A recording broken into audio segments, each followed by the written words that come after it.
All right, everybody, let's get started. It's about 10 o'clock. We're going to kick things off. This is week 3. Make sure you're in the right spot. If you don't see my screen, just unmute yourself and give a holler. This is week 3 of our Get Organized training. If you've been feeling like the chaos is a little bit overwhelming, if you've been feeling like there's ways that you can improve efficiencies and some of the things that you're doing and the way that you're sort of managing your business or even your life in general, hopefully you'll find some content each week in this series that puts you on the path to feeling less chaotic, maybe a little bit more organized, and a little bit less cluttered up here. This week, we're going to concentrate on paper, which out of all of them, I think paper this week and money next week are 2 big ones for realtors. I think we hear enough from other sources about how important it is to have a calendar, which was our week 1 topic, how important it is to have a good CRM system for managing our contacts, right? That was week 2. But where we sort of fall off is into week 3 and 4, trying to get away from paper and get ourselves on track with money. We sort of start the money conversation right around this time of year when we know we got to get together with the accountant or get our taxes filed. But let's talk next week about strategies that we can implement all year long to help us in that regard. This week, for the next 60 minutes or so, we're going to concentrate on paper. So let's take a look. This is where we're at. Does anybody feel this way? Is anybody in that mindset where you feel like paperless is just not possible, that it's not something that makes sense in your world? This gentleman, Jesse Shera, lived from like early 1900s, passed away in like the early 80s. And he was, I guess, a pioneer for his time in sort of information sciences and technology. I'm wondering if Jesse were with us today, 40 years later, 50 years later, if he would feel the same way, or if he would see and recognize that we're making progress. So what are the reasons that we want to go paperless? I think, especially with COVID, going through that experience the last several years, COVID challenged a lot of the ways that we were thinking and a lot of the ways that we were conducting business, things that you really thought at your root and at your core that you needed. Those concepts were challenged a little bit. The idea of going paperless just adds to your mobility and your productivity. The more that you can leverage technology in your business, I think the easier it will be, so that if today you're sitting in the office, tomorrow you're spending your day at appointments, in and out of inspections and, listing appointments and buyer showings, open house preparation, and spending time in your car. When you're able to move and be mobile and need nothing more than a phone, an iPad, or a laptop on the go, that really, again, increases your productivity and allows you to feel like you can work from any office, from any location, even if that's your car. There's also the important components too that you want to think about being environmentally smart. Maybe that doesn't play high into everybody's priority list, but it should be somewhere on that list nonetheless. The other thing too is cost effectiveness. If you think about over the course of the year, the dollars that you're putting into things like paper and toner, and then having to worry about where you're storing your paper, those things all play into the cost, and that things that would motivate you in moving to a paperless environment. And one of the things that I think you'll see as we talk about some of these strategies today is that so many paperless options are free or very low cost. A whole lot of what I'm going to talk about today is free. So keep that in mind too, because I know that is important. And in the context of our entire Get Organized series, I try really hard to make sure that we're talking about options that are absolutely pocketbook friendly. Okay. So here's the question point. The last couple of weeks, I was challenging everybody to think about the answers to these questions in your everyday life. And no different today. You're going to challenge yourself a little bit. And just a reminder, if you're not, if you could go ahead and please mute. Trying to catch everybody here on the fly. But so where do you see paper in your day-to-day life? Where do you feel like it's most overwhelming to you? And where do you see an opportunity to maybe make a small improvement going in the direction towards paperless. Also, understand as you think about that, when you envision going paperless, is that something you really want? Or is that something that absolutely freaks you out? Because understanding the feeling around it is going to directly tie into your motivation in making some of these changes or implementing some of these strategies. And so as you move through our conversation today, if you have questions or thoughts on what you can take away, what are some steps that you'd be ready to commit to that you can see there should be maybe some sort of quick hits and maybe some more long-term transition strategies that you'll want to think about incorporating into your business. And then, of course, taking it one step further as we talk about this, what technology do you need to bring into your world to help all of these strategies come to life and to see the benefit of moving towards paperless? Okay. So let's think about it. And if anybody has any ideas that are not included in this list, I would love to hear from you, because maybe we can think specifically about those things too as we move through our conversation. But where do you have paper in your life? Obviously, we're all bombarded with physical mail, and many of us are still getting at least some paper bills, if not all paper bills. You also end up with receipts, bank receipts, grocery receipts, business purchase receipts. There's receipts from every angle. That's something else. How many of us are printing emails? And that's a whole other topic that we'll talk about in a bit. But that's paper nonetheless. Lists. I've told you every week, I admit that one of my flaws, honestly, is the amount of Post-it notes that I rely on. So lists are a big deal in moving towards a paperless organization system. And then, of course, the big one, right, is real estate files. It wasn't that long ago, even less than 5 or 10 years ago, I was in an environment where an agent closes a transaction. Not only are they walking into the front desk with their commission check and their settlement statement, they're walking in with a file this thick of every paper, every email, every inspection report, every appraisal report, everything that they printed to document soup to nuts of that transaction, right? So that if somebody came back later and had a question, had an issue, needed something, it was all there in black and white.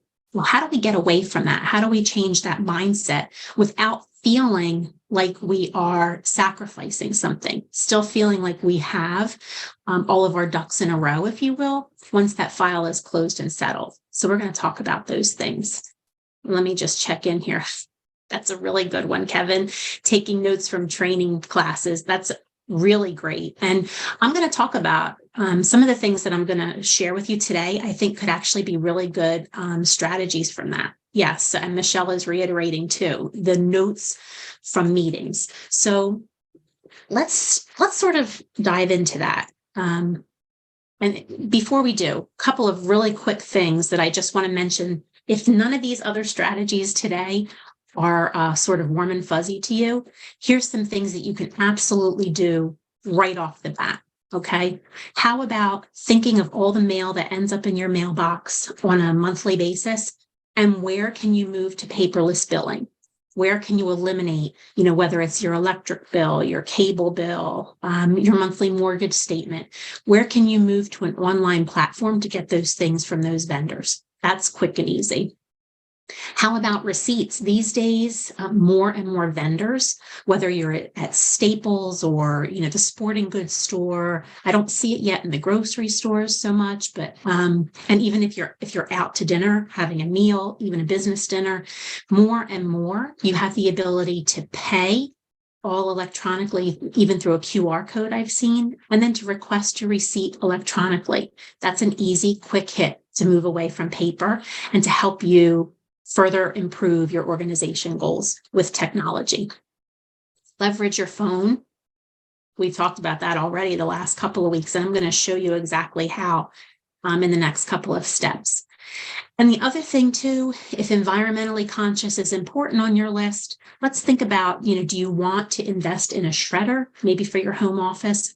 or maybe at home, just keeping a box, in the corner of your mudroom or laundry room, that once a month you take all of your shreddable paper, go to your, local township recycling center and have that paper recycled, shredded and recycled. Those are, again, quick hits that before we really start to deal with nitty gritty, think about how some of those things might play out in your world day to day. I, for one, am kind of like over having to go through my car and get rid of all of the receipts from that week. And like I said, I'm at the bank every other day, part of my job. And then the receipts are just a little bit overwhelming and a little bit hoardish too. You have to start to evaluate what you need and you don't need. Okay, so now let's go back to that. And I love talking about in the vein of how do I get rid of all these spiral notebooks and how do I create a good organization system for all of the training that I attend that I can leverage and benefit from later. Here are 4 things that I want to make sure we talk about today. And I'm going to tell you the first 3 are free. Free in the sense that Notes, if you're an iPhone user, if you're already paying for your iPhone, you're going to get Notes for free. It's not an app that you need to add. Microsoft's OneNote, another free app if you subscribe to a Microsoft 360, like an Office 365 account. Okay, so that's going to be one of the apps that it's included in that suite. There's no additional cost. Google Keep. If you are a Gmail user, I'm going to show you about a little known notes tool that exists within Google. That could be the perfect solution for how you keep and retain notes related to the trainings that you're doing. And then I'll just touch briefly and maybe introduce the concept of Evernote. Evernote is something that will come typically with a price tag. You can go with a free account. You can, do some more sort of bells and whistles accounts at a trial level, but ultimately that is something that you might want to consider if you need to get to the next level with your note taking. That could be a really worthwhile $8 to $10 a month investment for you. Okay, so we're going to talk about all those. Let's take a look at Notes first. I'm showing you an example right here on the screen. How many of you, if anybody wants to chime in, how many of you actively leverage Notes on your phone? Are there people that are doing that? Am I the only one?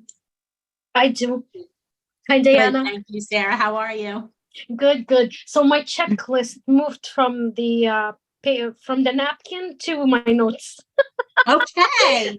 And I Then still satisfy myself with the check mark. That's fantastic. So see, you are picking some things up these last couple of weeks and are trying to move towards something more digital. One of the things that I love about Notes that I've only really begun to maybe in the last 6 months leverage more. I've used Notes for quite a while, whether it's my grocery list, my daily to-do list. If I'm sort of planning ahead for like the weekend, oftentimes I just want to make sure that I have something all in one place. If I'm building a list that I know I need to share with one of my kids, Notes is a great place to do that. And then I can ultimately text that note right out to whoever needs it.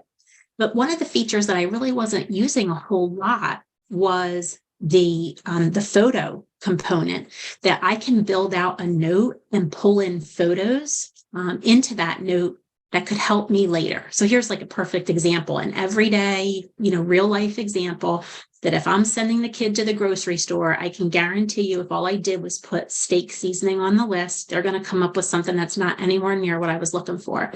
But just by using this simple capability of taking a picture of what I want and pulling that picture, I'm going to take the picture right from within my note. You'll see your camera if you opened your Notes feature right now on your iPhone for you iPhone users. If you started a note right now, you'll see the camera feature right there, and you can take your photo or pull from your existing photo albums right there in Notes. Okay, so I think that's a great resource to be able to make this function way more robust, do way more than you need it to, so that you really can challenge all those paper Post-it notes you've got going on in your world. Let's talk about another one, Microsoft OneNote. OneNote, I am a Microsoft user. But I will tell you, it's not something that I use a whole lot, but it is available to you. So if you are in your 365 account and you go to your apps, OneNote is going to be a really easy app to launch and then to create. And you can create a notebook, give it a name. One of the things that I like about Notebook is that if you do spend a lot of time on your laptop and you are an Office 365 user, the snippet tool is really fantastic. So to the point where some of you are saying, how can I be a more digital note taker in a class? If you're in a class that's online and maybe the presenter is giving you a lot of slides to review, you can use this little snip tool. I'm not sure if anybody's can see it at the bottom of my screen. If you can't, just jump in and let me know. But I happen to have that snipping tool pinned. Once I found it on my laptop just by typing the word snipping. Once I launched it the first time, I went ahead and pinned it to my bottom toolbar because I use it so much. But the way that it works is you can simply click on that snippet button and create a new snip, and then just highlight whatever you want to save as an image. Okay. And then here it is saved on my clipboard. So here's my snipping tool clipboard that I can then paste right into either a new note in OneNote. I can save that in a Word document if I want to use Word. I can do a lot of different things with this snipping tool. So if you're in a class that's very like slide driven, or you want to make sure that you're retaining the content and don't know what to do when you take all those photos with your phone of the slides, this is a great way to do it by leveraging the snipping tool. So that's just another suggestion. The other thing that I want to mention, this is another free option that's available to you. It's something called Google Keep. Google Keep. So Google and the Google suite of platforms, if you have a Gmail account, you have Google Keep accessible to you. You can just simply go into your grid of apps and scroll down to find Keep. Keep gives you the ability to create notes very simply. So I can, right from here, just start taking a new note. And once I start typing into it, I can give it a title. I can add the detail of my note. But then what's, I think, especially cool and sort of next level about Google Keep is that if you took me up on those recommendations 2 weeks ago to get yourself on a digital calendar, you could incorporate your notes right into your Google Calendar itself so that not only do you take notes, but you create reminders that plug themselves right onto your Google Calendar. Super easy. So let's say, for example, let's say tonight I have a parent meeting for the Disney trip, senior parent meeting. Okay, so here it is. Let's say senior parent meeting. I need to be in the Performing Arts Center. And then what I can do is I can set up this little icon here. I can set up a reminder. I can pick a day and time. So let's say it's going to be today. Let's say it's going to be evening. So I'm going to pick 6 o'clock, but I could always change the time right here. And I'm going to go ahead and hit save. Now, let me show you what that does. Now, keep in mind that I'm sharing some of these things from sort of a sample calendar. This is not my active calendar. Like I said, I'm a Microsoft person. But let's jump over to the Google Calendar. This is the same calendar that we looked at when we talked about digital calendars, time blocking. Okay, so here I am on my wellness calendar, my Google Calendar. And let me just go back to my note. Okay, so as soon as I hit close, now here it is. It's been added to my list of notes that I can always go back and click into and edit if I need. But now if I just hop on over to my calendar,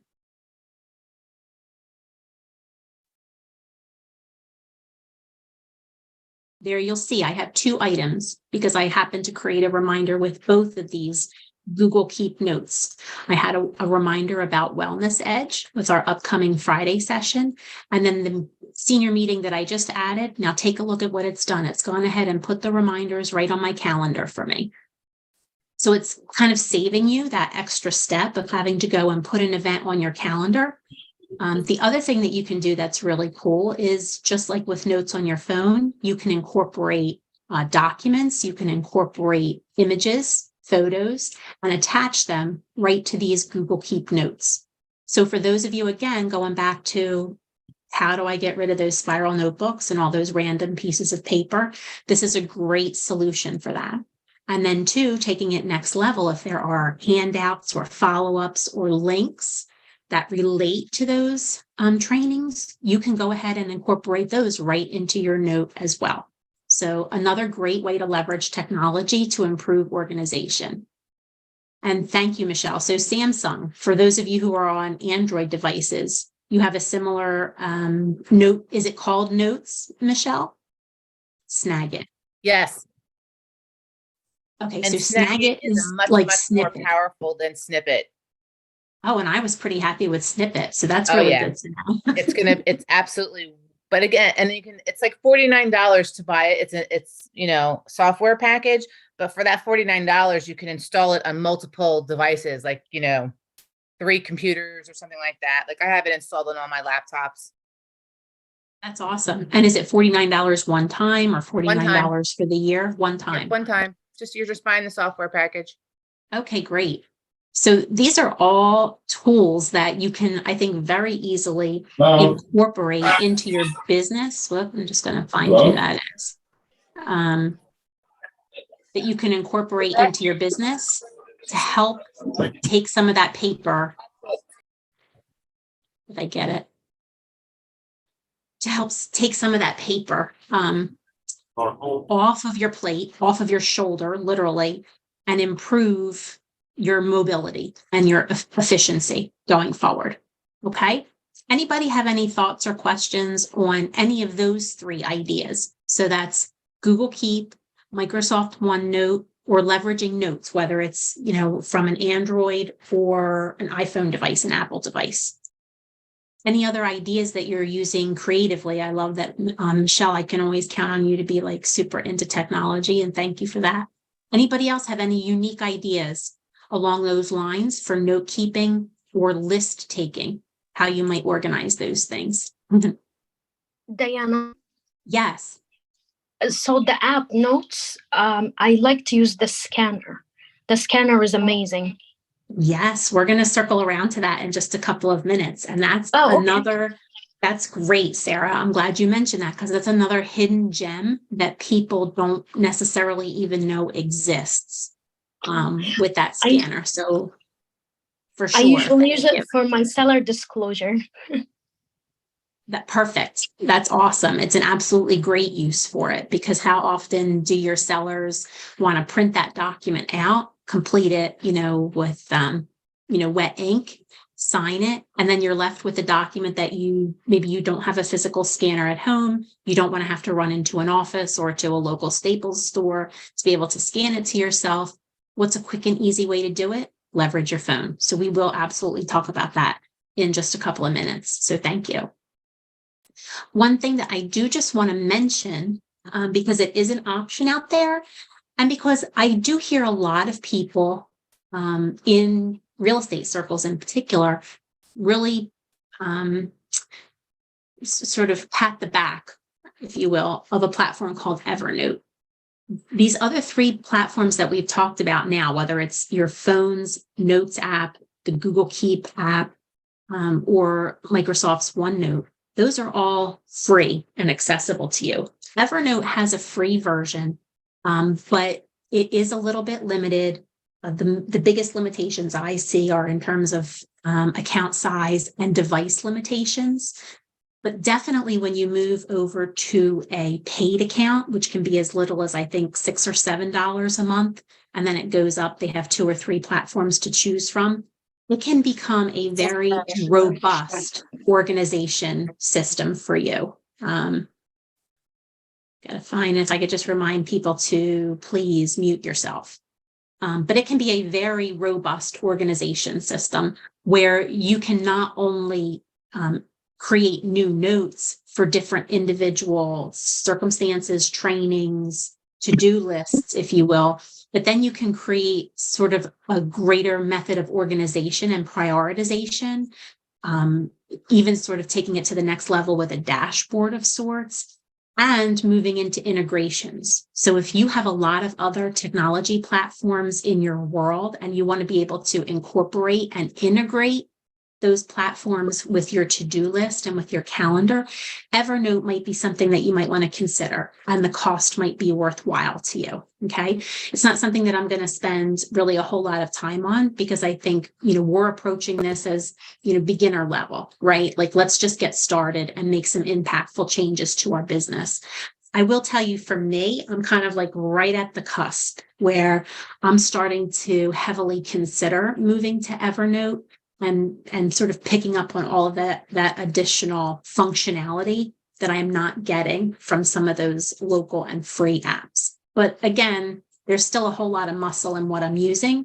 I'm just sort of dipping my toe in that idea. I'm not sure that I want to learn another technology just yet. Is there anybody in the group that's using Evernote that might want to give an endorsement?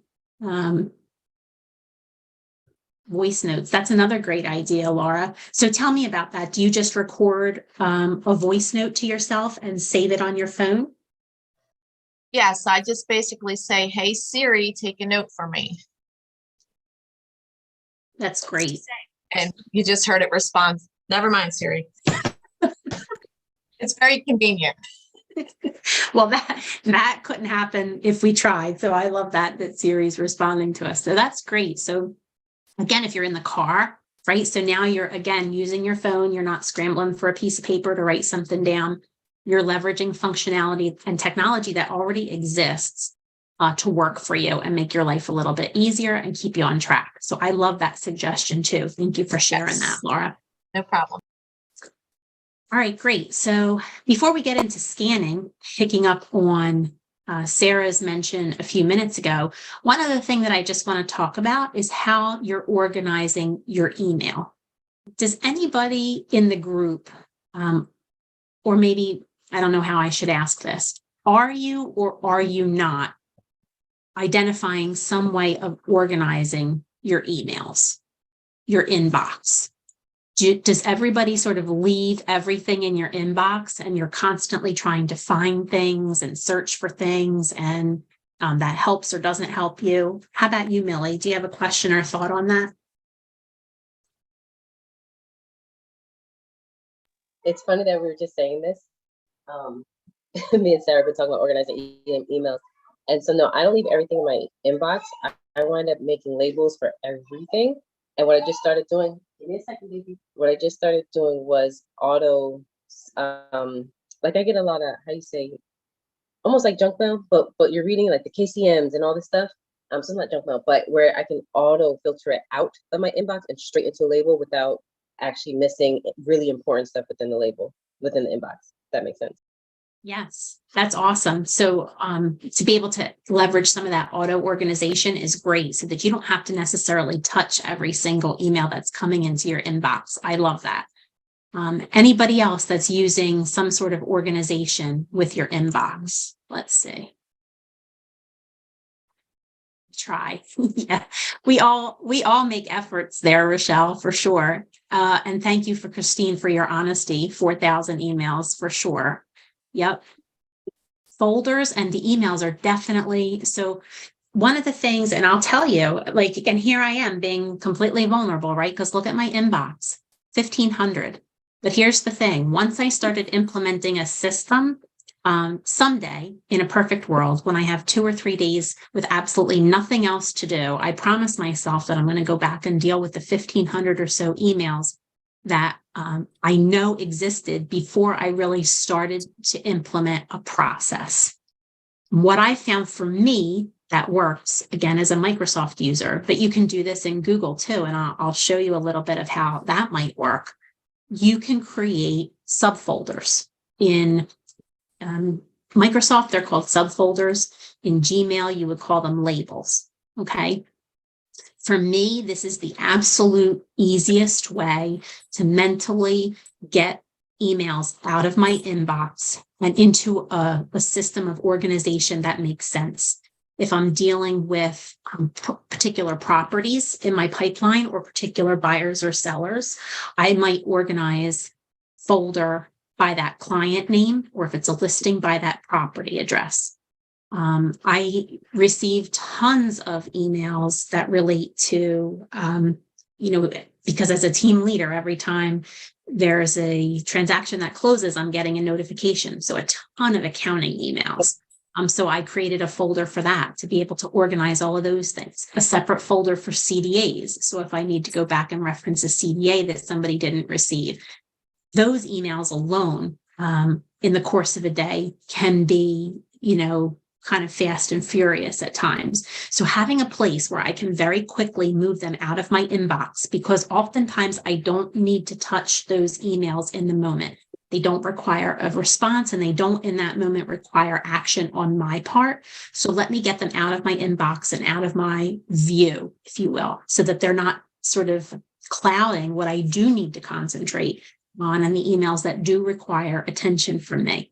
Okay. So one of the first things I would suggest is that if you are managing your entire email just from your inbox, you need to create a strategy around that and start to identify subfolders. Think about how your business manages from day to day. If you are dealing a lot with clients, then absolutely a quick thing that you can do is move towards subfolders or labels that have to do with names of your clients, right? But what about if you're doing other things? For example, if you're doing, Kevin, you mentioned emails are like not fun for you. How about mentorship? You can create a general mentorship folder. You can create specific folders around each of the mentees that you're working with. So you can be as detailed and as sort of drilled down as you want, whatever you think is going to make sense to you later. One of the things that I love to do, because we've talked about in our KB Core training, I love to do newsletters. But sometimes in the moment when you're ready to do your newsletter, you're like, all right, I knew I had 10 things that I received over the course of the month of March that need to go in this newsletter. Now, how do I remind myself what they are? Well, number one, I'm creating a note now on my phone. But number two, I created a folder called newsletter. And so anytime I have a particular piece of content that I think could be valuable to share in that newsletter, I'm simply moving it and dropping it into that folder.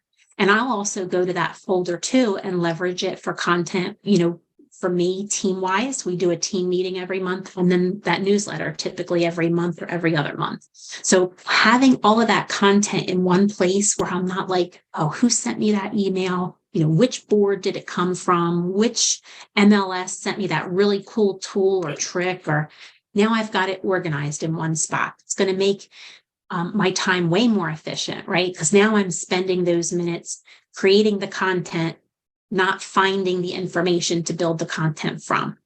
Make sense? Perfect, Michelle. Newsletter content. Yep, I love it. Well, and whoever is iPhone, do not be embarrassed. I just got done showing you that I've got 1,500 unread emails in my inbox, right? So we're all vulnerable in this. We can all make improvements. The idea is that, let that number motivate you rather than demotivate you. That's the trick. And Rochelle, did you have your hand up? Hi, how are you? I did. So I was listening from my phone earlier, and I don't know. I don't know how to use my phone to like respond back in here or talk. But back on the desktop now. So when you're moving your emails to your folders, are you doing it manually? For me personally, I do move them manually. Okay. But like to Millie's point, you can create sort of, and Millie, I don't do this, but I would love if you have something that you can share, first of all, what email platform you're on, and then how you leverage that sort of auto forward, be able to take certain content and move it directly into a folder without you having to sort of intervene. I personally like to touch every email, even if it's for, 2 or 3 seconds, just to move it to the right location. Because I think for me, an important part of that too is whatever I can get rid of in the moment, let me get rid of. If I know I'm not going to come back to it, If I know it's just trying to sell me something or I have no need for it, then let me purge it now, rather than have another folder build up that I need to get back to. But Millie, can you share a little bit about how you do the auto forward? Yes. So when it comes to, and I'm just looking into my actual computer if you want a physical share, but I use Gmail. I was gonna say And you're on Gmail. Okay, yep, I'm on gonna hop Gmail. in there. Maybe you can direct me a little bit. So here, this is the sort of the sample account that I'm working from. Okay, So perfect. you're not gonna see anything content there. So how do you set that up?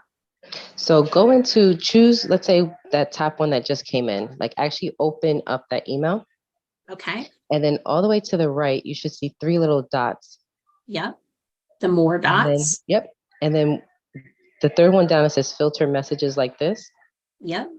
Click on that. And now, so you can really specify like, oh, when emails come in, if it's just the from, right? That's what I do with my subscriptions. If it's just from a subscriber or a subscription I have, then I'll just go to create filter, which is to the left of search. But you Yep. can see you can Here. specify a little bit more out. And now when you look at that, if you see that first one, it says skip the inbox, archive it. Yep. If you click on that, it's not going to hit your inbox when it comes in. But what I want to do is I want to make sure it goes into a subfolder though at the same time.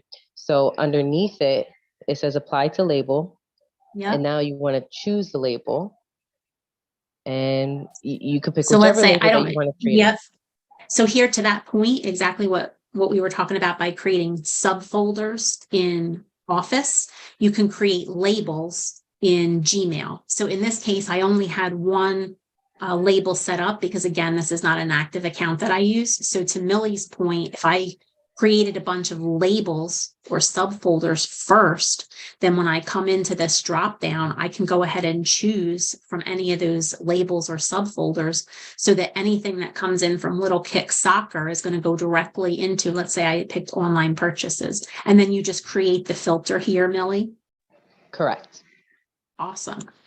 So then it'll pull everything right into, and that'll happen going forward, right? So it won't happen with You can do it. I didn't see the option on yours. You can. It will go happen. That will happen going forward. But there is. Yep. I didn't see it on yours. I'm sorry. I'm on my phone. But there's usually an option at the bottom that says, "Would you like to do this with all emails that meet this criteria?" And then you can go ahead and pull it. So I'm going to find it. Up there you go. Also apply filter to matching conversations. Yep. Okay, great. So I could, let's see if I wanted to skip the inbox. We're going to put it in like online purchases and apply it. And let's see if we create that filter. Well, look at that. My online purchases just went from my 2 Dick's Sporting Good emails to all those Little Kick Soccer registrations that I clearly I probably should unsubscribe. That's the other thing too, is like, let's not be afraid to unsubscribe from things. My youngest child is 10 years old. He's outgrown Little Kicks. I think I'm just going to stay on this and be ready for my grandkids at this point. So this is another great tool. So thank you, Millie, for sharing. I appreciate you going through that. So if you do like that idea of, having certain content move directly into a subfolder or into a label, if you will, if you're a Gmail user, that's a great and easy resource. And all we did was we clicked on that particular message, clicked on the 3 dots. So let me just do that one more time, just be able to show you. If I clicked on those 3 dots, whoops, that email's not there anymore.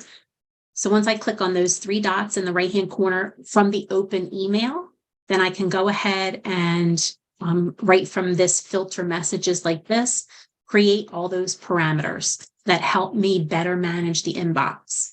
So if you find that you're getting a large amount of content that you don't want to unsubscribe to, but that doesn't require your attention each time an email comes through, maybe you're somewhere in between those 2 places, right? Not enough to cut them off, but a little too much that you feel overwhelmed some days. That's a really great tool.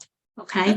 That's good for just transactions in general though, too. Cause you know how we have to upload everything up to SkySlope. If you have everything nice and neat in your folder, because Millie, you could do that by subject too. Like can you do a few filters?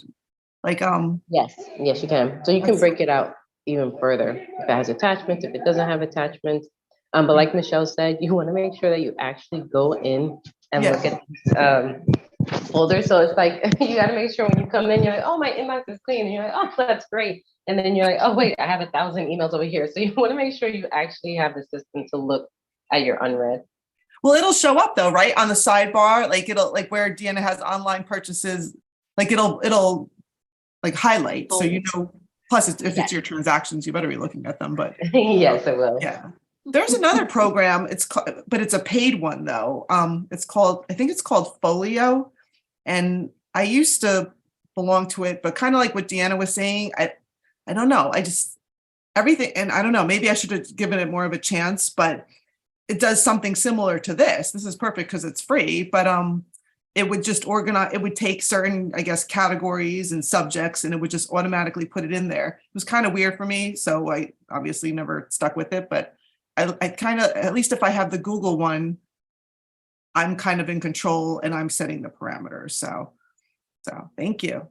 Yeah, sure. And I think what I like about, if you're a Gmail user, what I love about all of these tools is that these are things that for a lot of us, we didn't know they existed. Like once I started to do the research, I don't do a whole lot in Google. You know, I keep saying I'm a Microsoft user, but I have an account that I like this one that I use pretty much for all my online shopping. So it just totally ramps up in November and December, like the holiday season. But other than that, I don't leverage it a whole lot. But look at all of these tools that exist all within this free platform, that if we just start exploring them a little bit and seeing how they might help us without having to try something out on a subscription or maybe go through a trial period and then worry about getting our credit card charged and then forgetting to go in and cancel it later. Like before you even go down that path, what can you do to leverage the systems and platforms that you're already on that hopefully help shrink the learning curve too? Like so many of the things that I might use in OneNote should be a little bit more intuitive to me because I use other Microsoft applications. Kind of the same idea. Certain components of Keep or email filtering should be slightly more intuitive to us because we just sort of know the general workings of Gmail. Okay, so take advantage of that too. It's not something that you have to learn from scratch. That's awesome. So thank you again for that. Let's see. So Kevin, you have transactions and then sublabel the property address. So that's great. So don't stop there. I guess would be my suggestion. If you're feeling like your email is overwhelming you, don't just stop at transactions. Think about all of the other content that you are receiving and also sending on a regular basis and how you can further implement organization to those things. Okay. Any question or comment on email? I appreciate that feedback and those ideas because I think this is all great. This is where we recognize that there are so many tips and tricks that are out there. So if you come away with something that you see someone else is using or has taught you, that's awesome. That's the goal. Along the lines, if we circle back now just a little bit to what Sarah alluded to, what are you doing with the paper that you have in your life that you don't want to keep? How can you deal with that paper and move it to digital copy? I'm going to tell you right off the bat, and if you're an Android user, I would love to know if the Android version of Notes can do this as well. But exactly to Sarah's point, when she's in Notes on her iPhone, creating a new note, you have the ability right from there to scan a document. And what you'll do, and I'm just going to talk you through it for an iPhone user, if you're in a new note and you click on the camera in the actual note, you'll see the option to take a photo, to pull from your photos, but then take a look at the third one down, scan documents. Okay.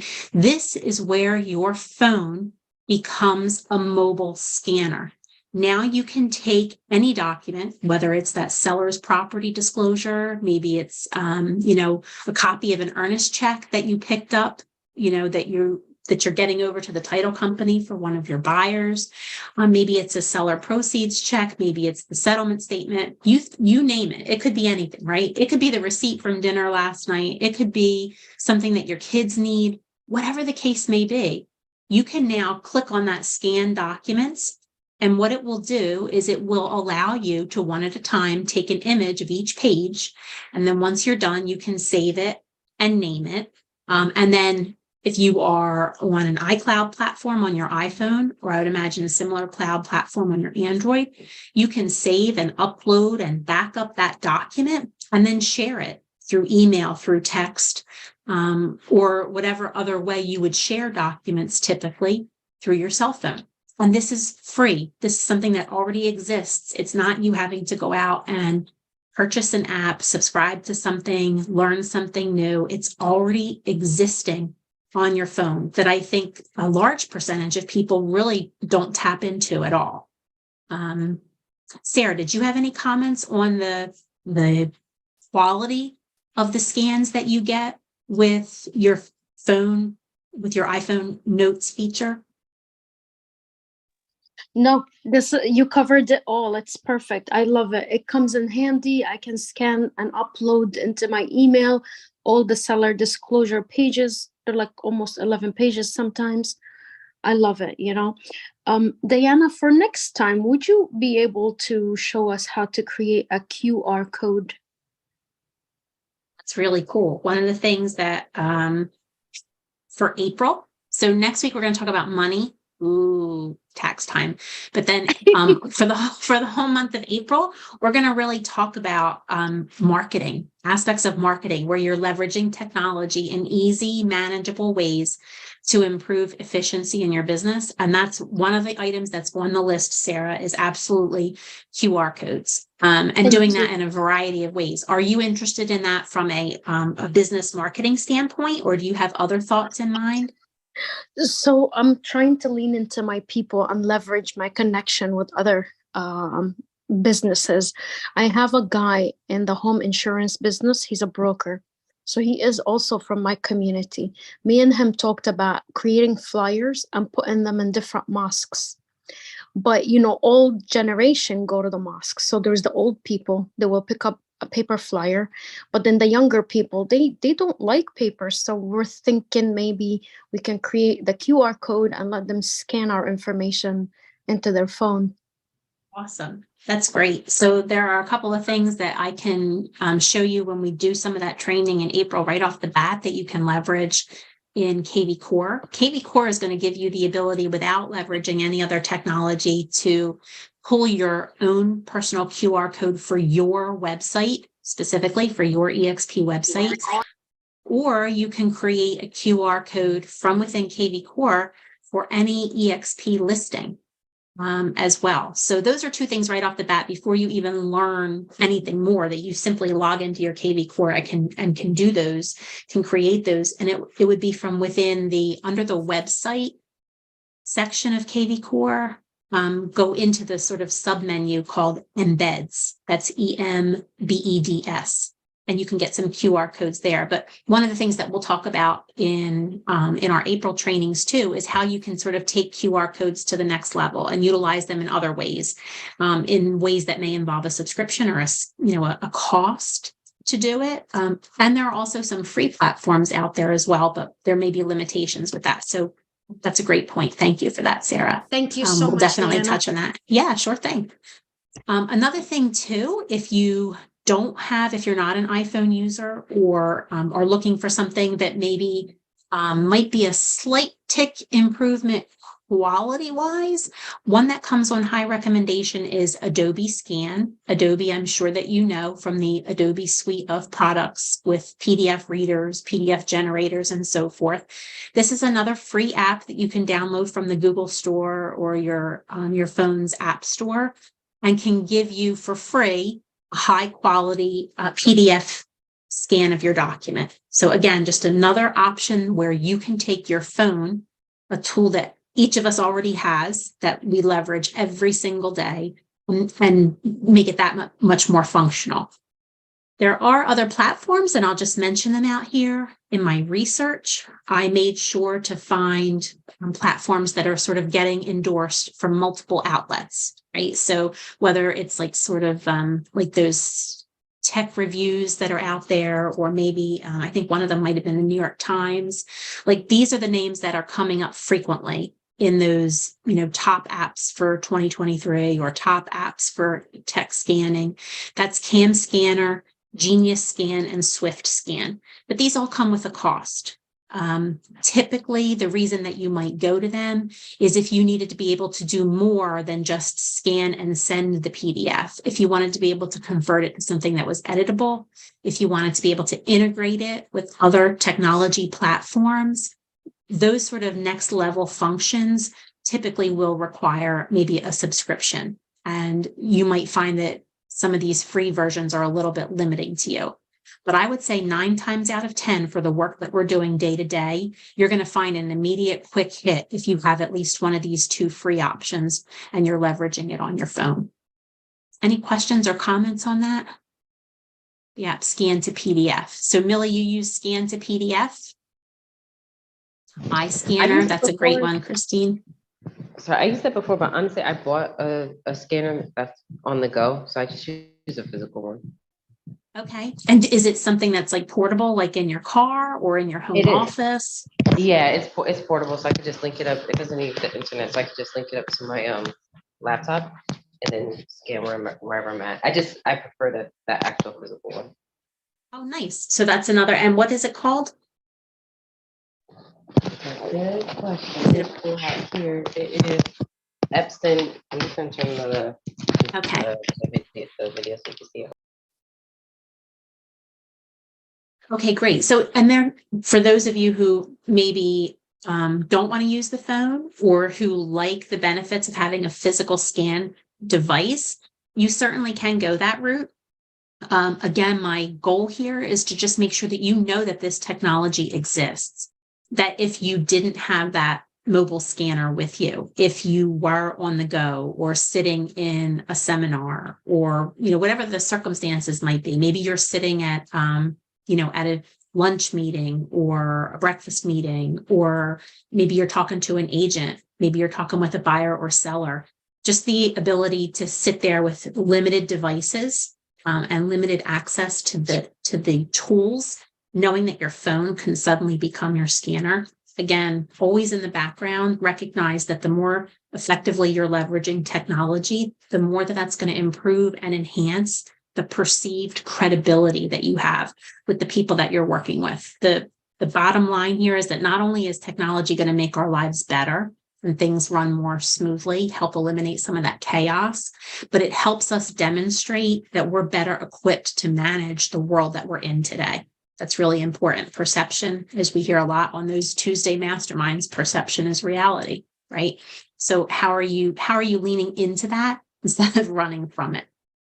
Okay, so that's scanning. Think about that. Try it out. If you haven't used that scan tool before on your phone, I would love for you to give it a go and really leverage it now.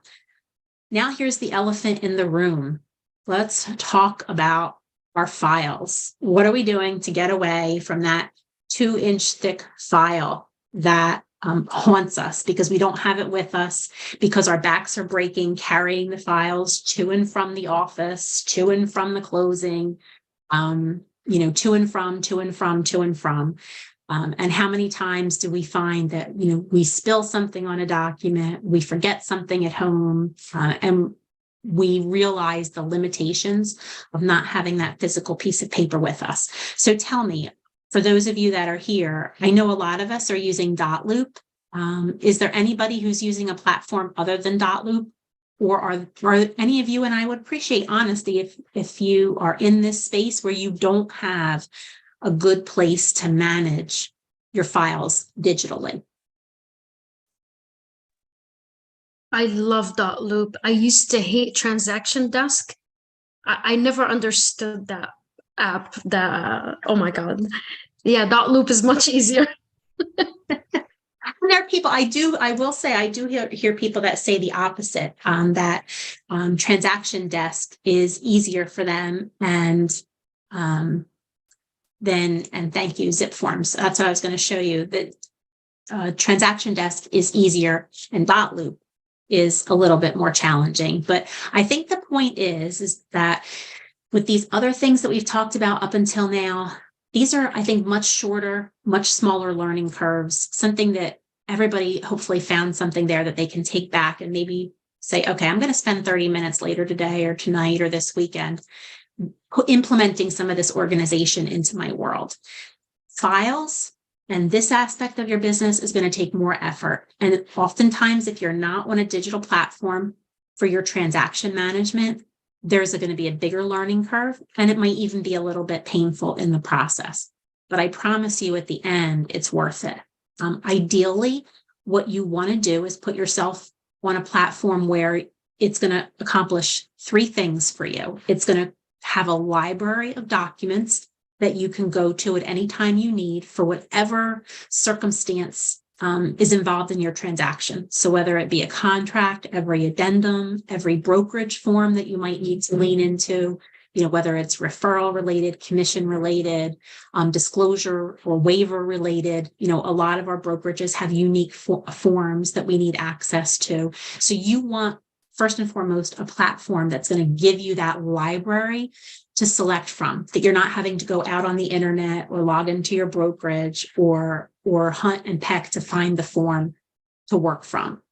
The next thing that you want to be able to do in whatever platform you choose is to build out your documents that are transaction specific or client specific. So take those templates and leverage technology to create them specifically for the parameters of your current transaction, and then get them signed all digitally. So unless you're dealing with a specific client with a specific limitation that requires them to work from paper, and those are things you can't control. Okay, so you will encounter those circumstances. But what we just got done talking about was when you're dealing with that client who has to work from paper, you now have a tool right in the palm of your hand that can take that, wet signed document and convert it to a PDF to keep you, chugging along with your business. So second component is being able to create the documents and leverage e-signing whenever that works for your clients. More and more, we're getting close, I would say, to the 95% of the time. There are very few circumstances that I see from a broader standpoint that don't allow for electronic and digital signing. And then finally, transaction management. That's a third and important component, because some e-signing platforms are going to be great for allowing you to pull in a PDF and get it signed. But what about the broader picture of how do I manage all aspects of the transaction? How do I, is there a way that I can save not only documents that I need signed, but other documents related to the transaction? Going back to inspection reports, mortgage commitments, pre-qual letters, PDFs of the MLS printout, emails of the transaction, being able to document all of those things in a transaction platform is really important. The one that I use, that our team uses and a lot of our teams use, is dotloop. So for those of you who are on dotloop, this is not going to be new or foreign to you. But one of the things that I just like to point out, because we're talking about technology, right? We're talking about how important it is to be organized, to feel organized. It just improves so many other components of our mindset when we feel like we have our ducks in a row. So in dotloop, not only do you have the ability to leverage that library of forms, those templates, not only do you have the ability to create those specific forms that are auto-filled for your transaction and get them signed, but you do have a way with dotloop of organizing the file. And so I just like to show this as an example for those of you who may not either be leaning into this. So for example, if you're on my team and you're using the transaction coordinators, they will organize this way, but not everybody leans into that. But maybe it's something that you want to think about if you're not. And if you're on a platform where you're not leveraging that resource or that technology as a transaction management tool, soup to nuts, think about how you can step up your game there. So for me, this is like an old transaction that I pulled up that just to show you a little bit of that organization component. dotloop is pretty cool in the sense that it looks like electronic file folders. So it's all like file folder driven, so that you can break up the components of your transaction into chunks that are maybe a little bit more meaningful.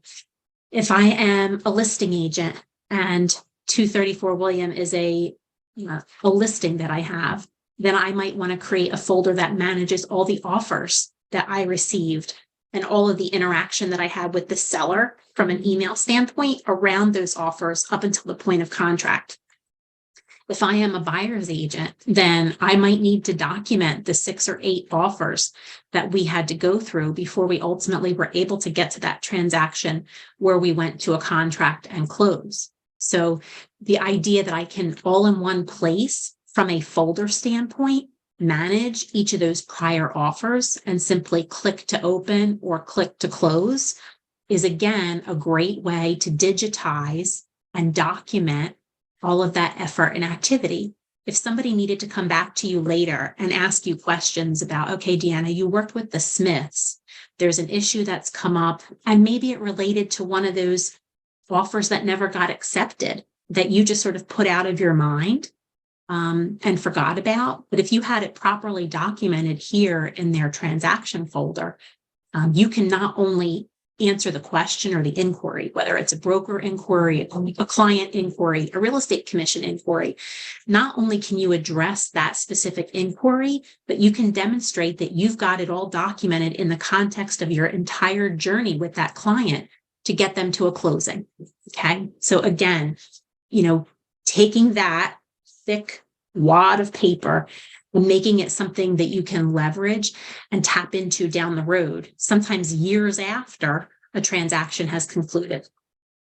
So what's really cool is that, the way I like to see Dot Loop, the way the transaction coordinators for our team like to see Dot Loop is we chunk it up through different components and phases of the transaction. And then we always sort of have a catch-all, other where we like to document and we'll save email to PDF. The one thing I wish Dot Loop did a better job of was giving you the ability to drag and drop emails right into the platform. So in our case with Dot Loop, and I think also with the transaction feature that I'll show you in a minute in Zip Forms, you do need to be able to convert to a PDF before you drop it into the platform. But then again, you have everything documented in one place. So if you're not that great about, managing your email, or you just want everything in one place, there are ways to do that. Okay. The other thing with transaction, I don't think it's called Transaction Desk. When you're licensed in New Jersey, you have the ability to, and I got signed out of it. So let me head right back into there while we're talking. You automatically, as a member of NAJAR, have access to Zip Forms. And through Zip Forms, you have a platform called Transactions, powered by Zip Forms, maybe it is. And let me show you how to access that. If you didn't know that it existed, again, if you're not using anything right now, then this is something that you want to consider. So from your NAJAR login, you'll just go to Online Forms. And this is where some of you might sort of stop, is finding the form, downloading the form when you go into Zip Form Plus. This is the library of documents that I'm talking about. Keep in mind that this is going to be NAJAR and your local MLS suite of documents. You're not typically going to find your brokerage specific documents here. That's where you'd have to pull those in and sort of enhance this library on your own. But here it is. It's transactions. It's from a company called Lone Wolf. I have Lone Wolf experience and exposure from my last hat when we were franchise owners. We leveraged Lone Wolf from sort of a brokerage operation standpoint. So I can speak to the functionality. I can also speak to the price tag. It was a very expensive platform for us to have. But again, because you're a member of NAJAR, you have access to this transaction function for free. There are add-ons that do come with a subscription and a cost. So if you wanted to be able to have certain integrations with your MLS, or if you wanted to be able to pull in property records, for example, those are add-ons that you can pay for to be able to make this platform even more robust. Okay.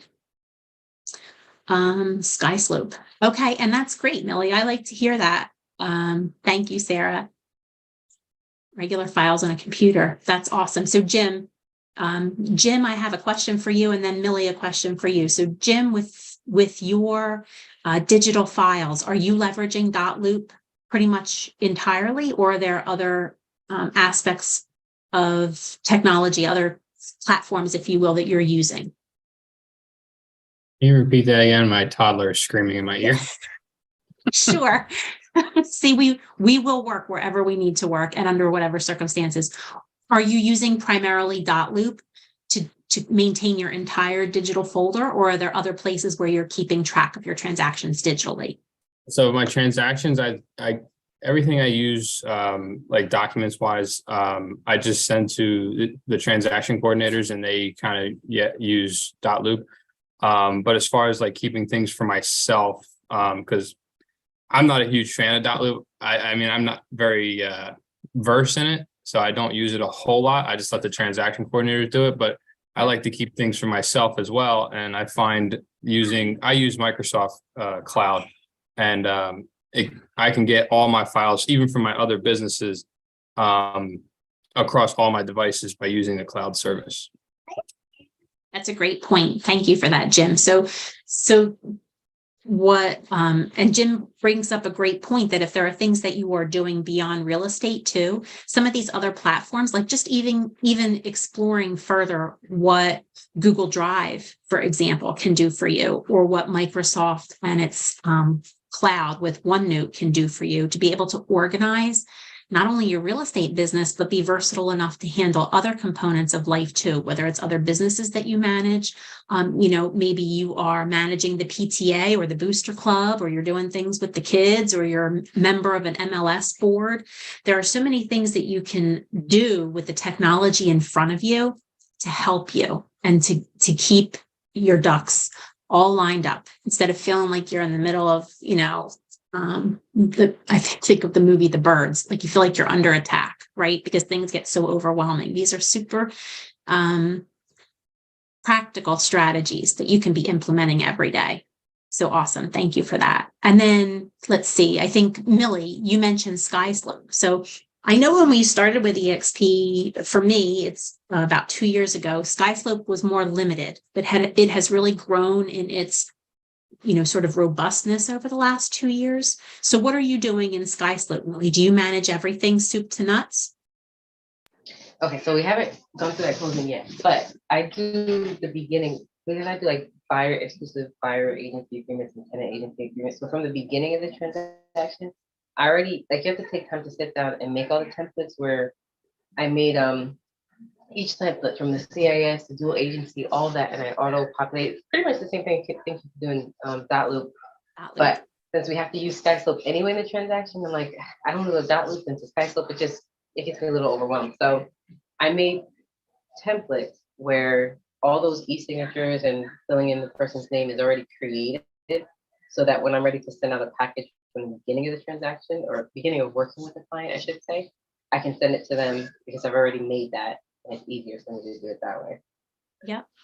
So that's really awesome. So that's a whole nother platform that if you are, in particular, if you're with EXP, thank you, Millie, you have SkySlope as part of your $85 a month tech and education fee. And that's where the broker is going to be managing the compliance of your transaction anyway.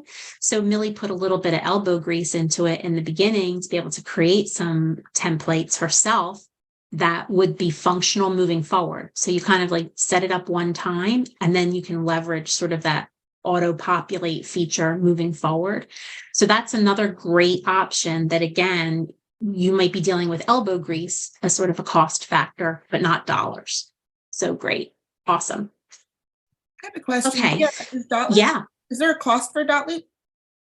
So I can tell you from my standpoint, so we have a pretty large account with Loop, and we have something called like a premium account, which allows us to have, I think, up to 300 users, because we support multiple teams. That's pretty expensive. That runs about $1,500 a month plus $500 a quarter for support. But again, you're getting 300 licenses, and they also integrate with entities like Najar. So if there's a contract change or update, they are automatically pulling in the latest version and making it available in document libraries for autofill, for that auto populate feature. So that's really valuable. For a standard user, you can get an account for free with Loop, but it's limited in the number of loops that you can create. So practically that wouldn't work for you. There is a cost associated for accounts that exceed that limit. The only thing that I would say would be a hindrance to that cost is that you're not tapping into that document library. Having all of those pre-formatted forms at your fingertips. But if there's anybody who's joining us today, and to your question, Rochelle, if there's anybody who's joining us today that might have an interest in leveraging our account, like I don't approach this as a sales, I'm not trying to push our Loop, but there may be something I can do to help you.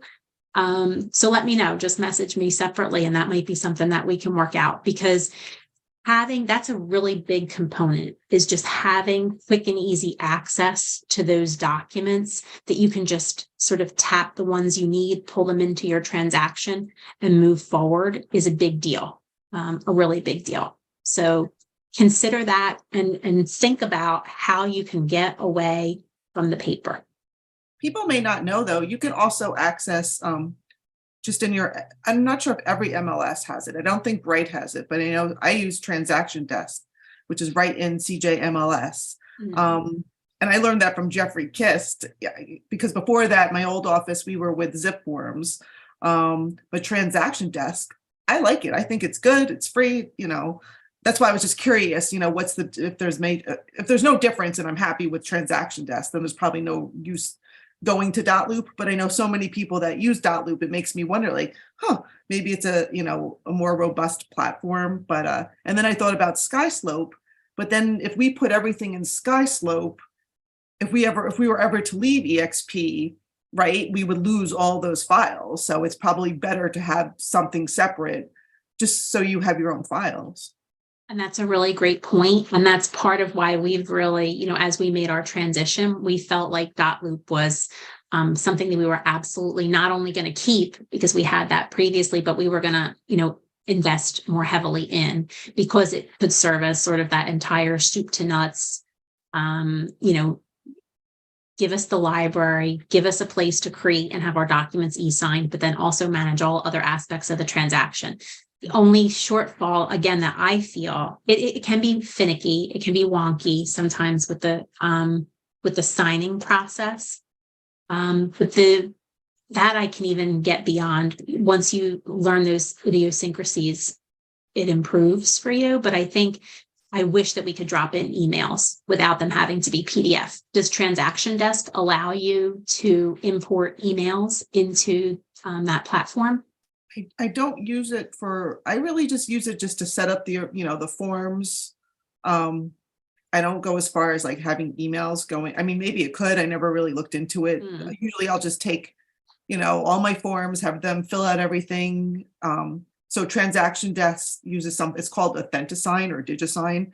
It just, I have them sign, and then from there I have the emails, and then I take the email and I forward that to SkySlope. I feel like I'm kind of, I don't know, maybe there's a better way, but so at this point, yeah, I guess to answer your question, no. What would you use Loop? So you're putting all your emails of any sort just to have it like in that file. Interesting. I've never, yep. I have, yeah. Now exactly. They're still sitting in my email, in my email box. But that's okay too. That's okay too. And that actually leads me to a really good point, which is what we're going to kind of conclude on today. And that's, what are you doing to back up your systems? Right. So if you are in a position where you have most of your emails that are transaction driven in your email, in a subfolder or in a label folder, if you're working from Gmail, and then you probably have photos, right, either on your phone or in your email if they came to you, or even in a Dropbox file if they came to you from a professional photographer. And then you've got your, let's say you're working in Loop and you've got all of these documents and PDFs, some requiring signature, some not. My recommendation ultimately at the end of the day, and this is the one time in our whole conversation where I'm going to say, let's just take that one little extra step of taking it from digital, still digital. I'm not asking you to put it on paper, but I'm asking you to maybe consider investing in a thumb drive or a flash drive for each transaction or each client that you work with. You can pick up a thumb drive or a flash drive. You can buy, I think, 10 of them on Amazon for, maybe $20 or $25. It's an inexpensive resource. But the great thing is you can take each of these component pieces. So you can take all of your emails, and I'll show you an example of how you would do this in Gmail. You can take your email components, you can take your photo components, and then you can take all of these signed documents and store them all on that one flash drive related to that client. So if for some reason you ever found yourself in a situation no longer being able to access those technology platforms, you still have that thumb drive resource that you can go back to. So this would be that sort of one last fail safe. So how might that work? If I'm in .loop, for example, what I can do is I can take each of these folders, and I would recommend doing it this way, is to go into each folder and select it, and it gives me the ability to download that folder. And it will be all of the contents of that folder. And what it will do, so it would take all of these emails. And so in this case, this was a listing, went through a few buyers. So it was kind of, the emails really accumulate. So the reason that I like to do it by folder is because of that exact reason, that if I went ahead and selected all the contents of every folder and did one massive download, I'd probably end up with several hundred pages of paper, as opposed to trying to keep it organized and compartmentalized. So let's say I chose everything in this compliance closing folder, and then I hit the download button. This is what I like so easy about .loop, is that what it does is it's going to take a few seconds and create, in this case, it's a 19-page PDF that has to do with everything related to the closing of the transaction, okay? Specifically closing. So I can now take this PDF and very easily save it to that thumb drive, okay? And I can name it whatever I want. If I want to reference the transaction, the date, that it's the closing docs, whatever the case may be. So you're talking about once that transaction closes, once you're paid and you're ready to move on, taking maybe 15 to 20 minutes of your time, maybe a little bit longer if you're not quite as organized as you'd hope to be at that point in the transaction, but getting all of those pieces onto a thumb drive is, I think, a really worthwhile experience. If you are resistant to having to have any physical representation of your transaction, then maybe certainly consider backing it up to another independent cloud resource. But I really, for me personally, would endorse a thumb drive. The other thing that you can do is if you've leveraged labels, let's say in your Gmail, for example, you have the ability to export groupings of your emails from Gmail. Okay. And the way that you can do that is you would just go, if you're in your Gmail account, you would just go up to the top right-hand corner, click on your sort of either your image or your initials, and manage your Google account. And then from there, you'd want to go into data and privacy. And this is kind of hidden. It's not easy to find, but then you just sort of work your way through this list, scroll down. You're going to go down a ways. And here you're going to find download or delete your data. You can just click into download. Okay. And then this is where it's going to give you a lot of options. Okay.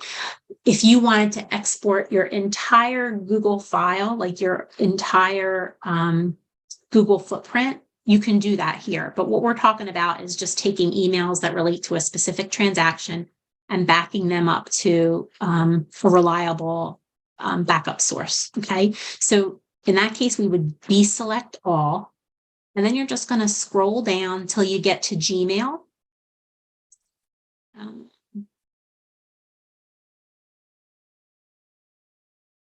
Here, see mail.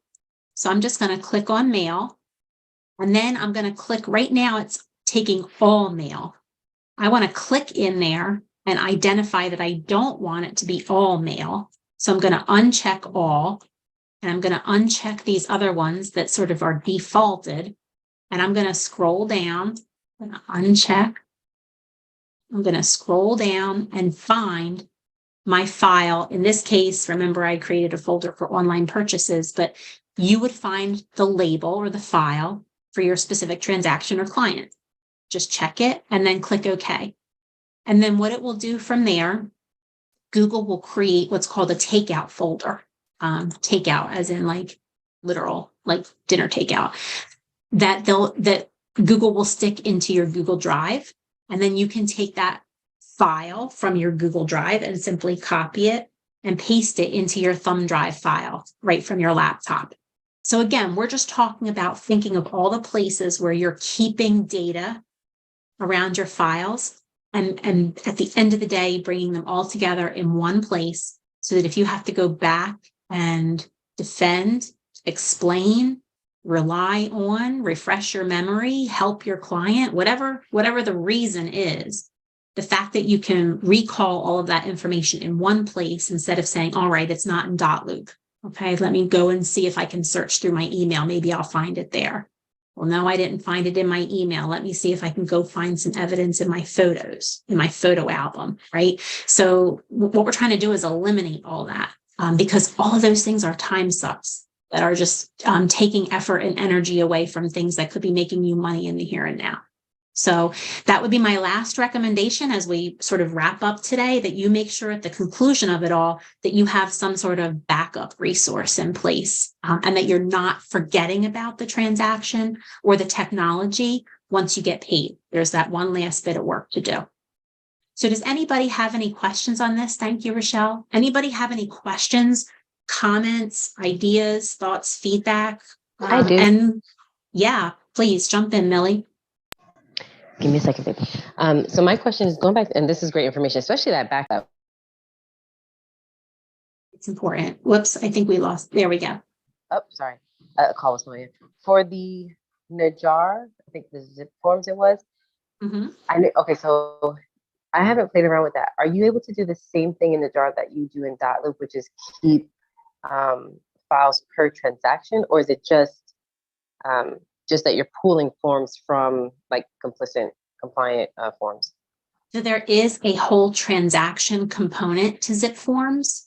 So if I just needed to pull up a form, I can go to forms here and I can either, and I can access the form library, which is what you are probably used to, like seeing these types of library lists where you can either work from your local board, your local MLS that you subscribe to, or the Najar forms, or you can look at all of them. That's where a lot of people stop though with zip forms. The other thing that you can do, if I just go back, is you can create a new transaction. And so see here, you can create a new listing, a new offer, if you have a lease, and you can work to get it e-signed all through this transaction component of zip forms. Again, I'll reiterate that there are a few like functional components that if you go to click on them because you think they're available to you, you'll be prompted to up your subscription, right? And pay for some of these things. But you can build out a shell of a transaction, import the forms from that library, and move through your transaction, get it electronically signed all here. And this is again free to you as a Najar member. Well, not free. I mean, you are paying the dues, right? but no additional costs. Let's at least put it that way. So if you don't like .loop or don't have .loop, and maybe SkySlope is not something that you don't necessarily want to have to build things from scratch, or don't like maybe the SkySlope library is not as robust as you want it to be, this can be another resource. Again, I'll just reiterate that when you're dealing from this angle, the one thing that you're missing is anything that's brokerage specific. Those are things that you'd have to import and format for autofill, for auto-populate yourself. Thank you. Sure. Awesome. And thank you. Thank you, Kevin, for your sharing too. And Neil, you have a question? Deanna, isn't it easy just to keep them all in the filing cabinet? In my agency, everything is a filing cabinet. We have to take the piece of paper out, photocopy it, and do it that way, the old-fashioned way. We have nothing online. And how does that make you feel, Neil?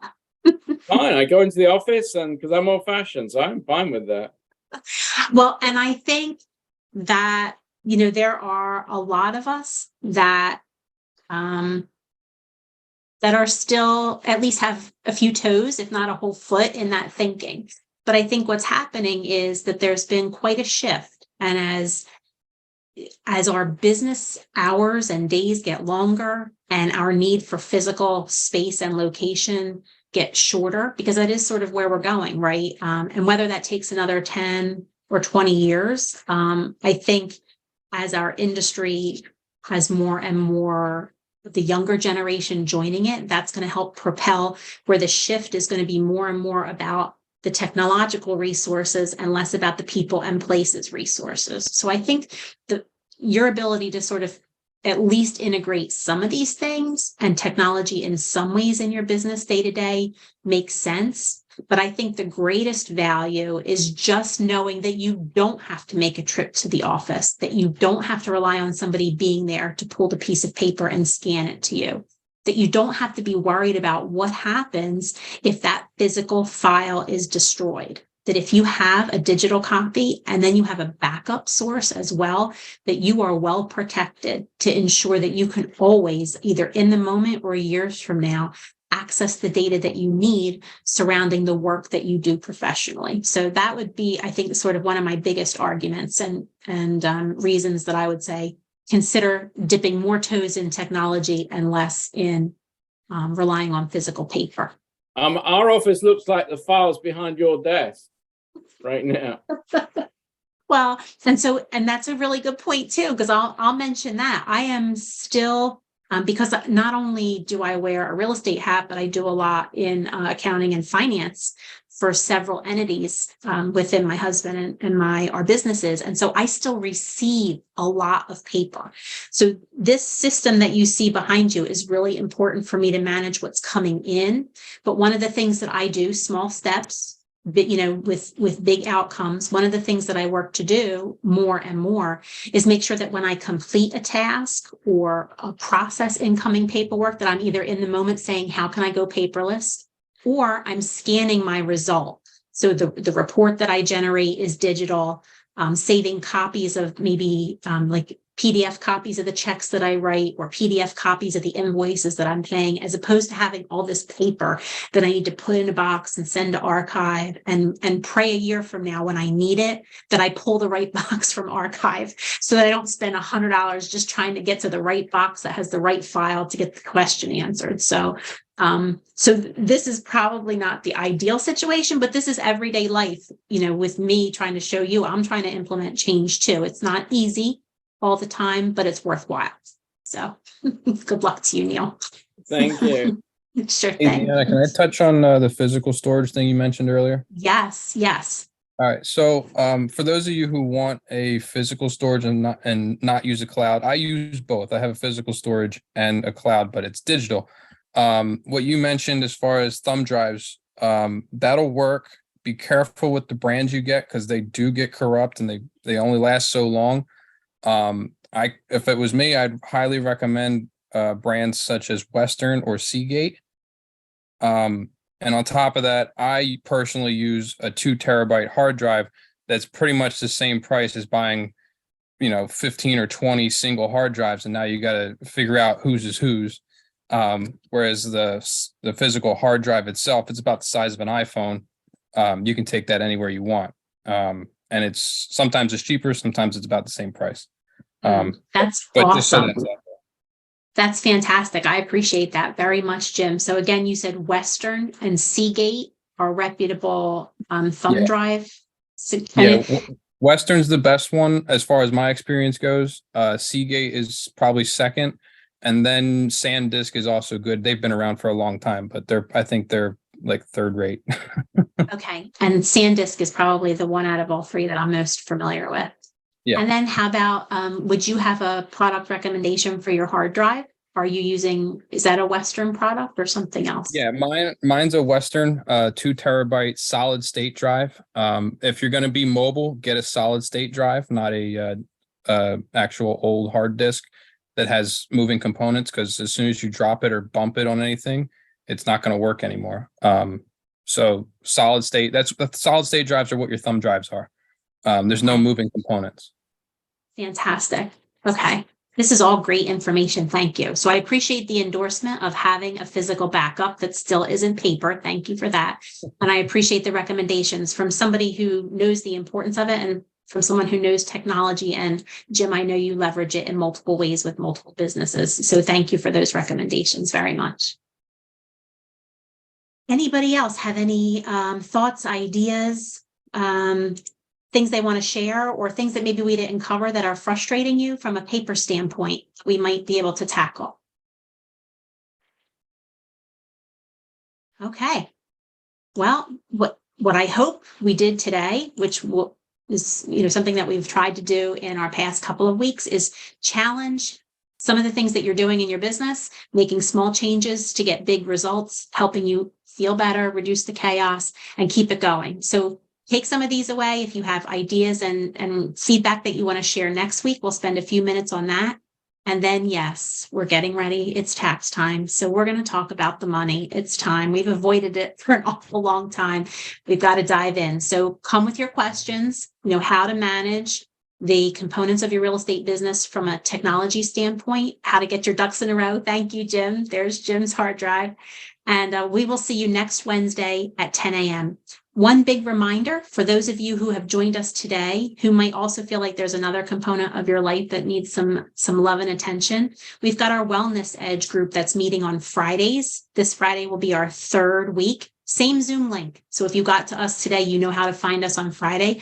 This Friday at 9 a.m., we're going to be led by Teresa Berger and Jenny LaRoe, two South Jersey agents from our Connection Realtors team and family, who are going to help us get moving. So what I encourage you to do, if you had plans to be with us on Friday at 9 a.m., I hope that you'll either do it in person, and we're going to have more details coming on that, or at the very least, you put your sneakers on and you head out and walk and join us through Zoom as you walk through your neighborhood or around your favorite park or track, while we do the same on Friday morning. Dress a little warm. Spring is not quite, with the rest of us in minds and temperature yet, but I hope that you'll join us on Friday for some Wellness Edge, great content around helping you improve everyday life. Thank you so much, everybody. Have a great week and go get organized.